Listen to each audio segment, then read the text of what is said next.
I hope all of you are well and good at your home. In previous class, we discussed classification of compounds into organic compounds and inorganic compounds. What is organic compounds? Compounds of carbon are called organic compounds. Simply जो carbon से बने जितने भी compounds होंगे, carbon hydrogen और other element से react करके compounds बनाता है और ये कंपाउंड्स क्या कहलाते हैं? ऑर्गेनिक कंपाउंड्स कहलाते हैं. Examples of organic compounds are starch, sucrose, glucose etcetera, and these compounds are originated or found from living organism or plants. Okay, so plants और living organism से ये जितने भी आपके कार्बन मेड कंपाउंड्स हैं वो फॉर्म किए जाते हैं. And about inorganic compounds, inorganic compound are found from minerals और रॉक्स और we can say non living things. Non living things से जितने भी आपके कंपाउंड्स फॉर्म होते हैं वो इनऑर्गेनिक कंपाउंड्स कहलाते हैं. और वी कैन से जितने भी कार्बन मेड कंपाउंड्स हैं उनको छोड़ के जो अदर कंपाउंड्स होंगे such as common salt, NaCl, HCl, these compounds are called inorganic compounds. Okay, so today we are going to discuss comparison between elements and compounds. In previous classes we discussed elements as well as compounds. Now we are going to discuss comparison between elements and compounds. Okay, so moving on comparison, there are some such parameters like nature, kind of atoms, divisibility and so on. On basis of these parameters, elements and compounds have many differences. Okay, so moving on the nature of elements and compounds. About nature, elements made up of only one kind of particles. As I told you before that elements, in elements जो आपके elements होता है, elements में example मैंने आपको दिया था pure gold का. प्योर गोल्ड है और भी जितने भी आपके पीरियडिक टेबल्स में जितने भी आपके एलिमेंट्स हैं वो क्या होते हैं? Made up of only one kind of particle. तो वो नेचर क्या है उनका कि वो क्या होंगे? Only one kind of particle से बने होते हैं. प्योर गोल्ड, 24 कैरेट गोल्ड का मैंने आपको एग्जांपल दिया था. तो only one kind of atom से मेड होते हैं elements. And about compounds, compounds made up of only one kind of molecules. और जो कंपाउंड्स हैं वो only one kind of molecule से फॉर्म होते हैं. एग्जाम्पल, एक कॉमन सा एग्जाम्पल लेते हैं वाटर मॉलिक्यूल्स का. तो वाटर क्या है आपका? H2O is a compound in which two atoms of hydrogen and one atom of oxygen combine together to form a compound. तो हाइड्रोजन के दो एटम और ऑक्सीजन का वन एटम कंबाइन होता है और एक कंपाउंड फॉर्म करता है. तो वो क्या है? एक मॉलिक्यूल है. मेड अप ऑफ मॉलिक्यूल्स होंगे कंपाउंड जिसमें one kind of molecules he only present होते हैं. अगर आप एक ग्लास वाटर ले लेते हैं तो उसमें जितने भी आपके वाटर मॉलिक्यूल्स होंगे वो क्या होंगे? सेम काइंड के होंगे. Okay, so compounds are made up of only one kind of molecules whereas elements made up of only one kind of atom. The difference is atom and molecules in elements and compounds respectively. Okay, now moving on the second one parameter, kind of atoms. In elements, elements contain molecules which have only one kind of atoms. Okay, so elements में जो भी उसके molecule होंगे वो क्या करते हैं? Only one kind of atoms उसमें प्रेजेंट रहते हैं. अगर एटम्स की अगर हम बात करें, जैसे गोल्ड का जो एलिमेंट है उसमें ओनली गोल्ड के ही एटम्स क्या होंगे? प्रेजेंट होंगे. Only one kind of atoms present in an element. Okay, then moving on the compounds. Compounds contain molecules which are made up of two or more different kind of atoms combined in a fixed ratio by mass. As I told you before that compounds जो होते हैं वे different kind of atom के formation से या combination से बनते हैं और उनमें क्या होगा? आपके different एटम्स और मॉलिक्यूल्स कंबाइन होंगे, वो भी एक फिक्स्ड रेशियो और fixed composition by mass. as I told you before that in H2O,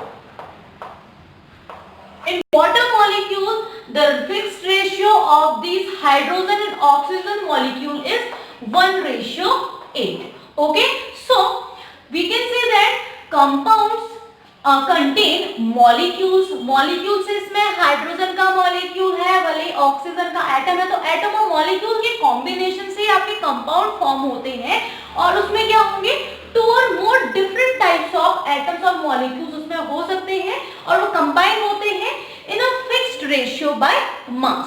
तो fixed ratio by mass, as I told you, for water molecule a fixed ratio by mass is 1:8 for hydrogen and oxygen atom in this combination. Okay, now moving on the third parameter, divisibility.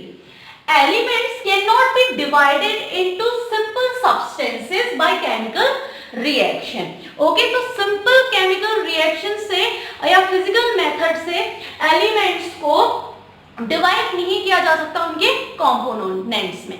Okay, और we can say that the unit जो उसमें होती है, जो base unit है, इसमें elements में वो क्या होती है, एटम्स की होती है और एटम्स को डिवाइड नहीं किया जा सकता है. Okay, so elements can not be divided into simpler substances by chemical methods. हम गोल्ड पार्टिकल्स को गोल्ड एलिमेंट्स में से सिंपल केमिकल मेथड से उसको कंपोनेंट्स में डिवाइड नहीं कर सकते हैं. Okay, and for compounds can be divided into their components, that is elements, by chemical method like decomposition reaction. Okay, so हम कंपाउंड्स में उसके एलिमेंट्स को या उसके कंपोनेंट्स को, कंपाउंड्स के कंपोनेंट्स को हम केमिकल मेथड से क्या कर सकते हैं, डिवाइड कैसे कर सकते हैं, bye chemical method like decomposition reaction. Okay, so कुछ reactions, कुछ chemical reaction को apply करके compounds को उसके components में divide किया जा सकता है, but elements को उसके component में divide नहीं किया जा सकता है. यहाँ पे अगर हम H2O में से हाइड्रोजन और ऑक्सीजन को अगर हम सेपरेट करने की बात करें तो by using some chemical reactions, तो हम उनको क्या कर सकते हैं, उसके कंपोनेंट्स में डिवाइड कर सकते हैं. अगर ओनली अगर हाइड्रोजन की अगर बात होती है, हाइड्रोजन इज एन एलिमेंट, अगर उसको उसके कंपोनेंट्स में अगर डिवाइड करने की बात होती, so we can not divide hydrogen into their component. The fourth one parameter is melting or boiling points. Okay, so for elements have constant melting and boiling points. तो elements के melting और boiling points क्या होते हैं, constant होते हैं. Generally elements के melting और boiling points क्या होते हैं, high होते हैं. And for compounds have constant melting and boiling points. और कंपाउंड्स के भी जो मेल्टिंग और बॉइलिंग पॉइंट्स होते हैं वो भी क्या होते हैं, कांस्टेंट होते हैं. दैट मीन फिक्स्ड होगा इनका मेल्टिंग और boiling points. As for water molecule, water is a molecule is a compound and for water molecule it's boiling point is 100 degree Celsius. Okay, so 100 degree Celsius is constant और fixed amount. Okay, so moving on the other parameter, chemical properties. Elements have constant chemical properties. तो elements show constant chemical properties. वो कोई भी elements होगा तो उसकी properties क्या रहेंगी, constant रहेंगी. As we take example of gold molecule, gold element or hydrogen element, oxygen element, they show constant chemical properties. And compounds, the elements present in the compounds do not show their original properties, as the property of compounds are different from the properties of its individual constituents elements. Okay, so compounds में आपके जो elements होते हैं, as in H2O there is 2 elements, hydrogen and oxygen. As hydrogen and oxygen are elements, they have constant chemical properties. तो इनकी क्या रहेंगी, अपनी इंडिविजुअल कांस्टेंट केमिकल प्रॉपर्टीज रहेंगी।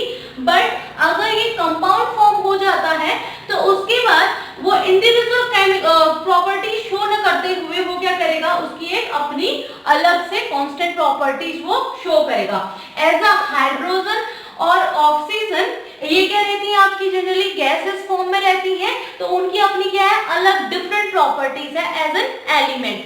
एंड जब हाइड्रोजन और ऑक्सीजन कंबाइंड होकर वाटर मॉलिक्यूल फॉर्म हो जाएगा, एक कंपाउंड फॉर्म हो जाएगा, तो वो हाइड्रोजन और ऑक्सीजन की इंडिविजुअल प्रॉपर्टीज को शो नहीं करेगा, बल्कि वो क्या करेगा, एक एज अ कंपाउंड वो उसकी केमिकल प्रॉपर्टीज क्या होंगी, डिफरेंट होंगी from hydrogen and oxygen. Properties of hydrogen and oxygen से डिफरेंट प्रॉपर्टी शो करेगा water molecule as a compound of hydrogen and oxygen.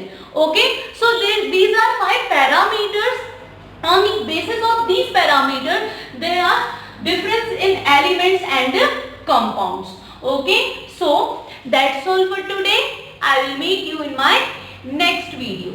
Thank you.